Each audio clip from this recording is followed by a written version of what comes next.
La Coupe du Monde est certes terminée, jouons un tout petit peu les prolongations en passant en revue un top 5 des blessures les plus graves durant ce mondial.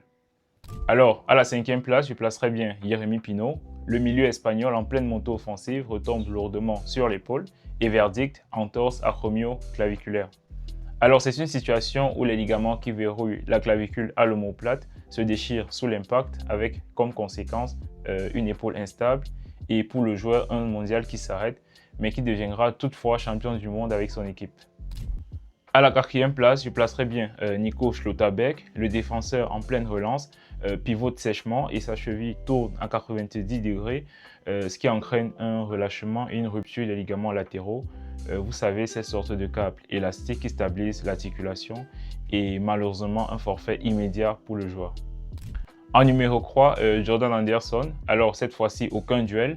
Le joueur célèbre la victoire de son équipe depuis le banc de touche. Malheureusement, il va glisser sur un panneau publicitaire et dans la foulée se fracturer l'avant-bras, en l'occurrence le radius et également le poignet, ceci sans même pouvoir jouer une seule minute de jeu. En numéro 2, James Reese. L'histoire se répète un tout petit peu ici car le joueur craigne un passif douloureux aux ischio-jambiers.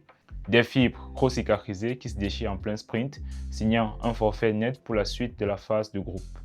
En numéro 1, Ismaël Koné, sans doute l'un des chocs de ce tournoi.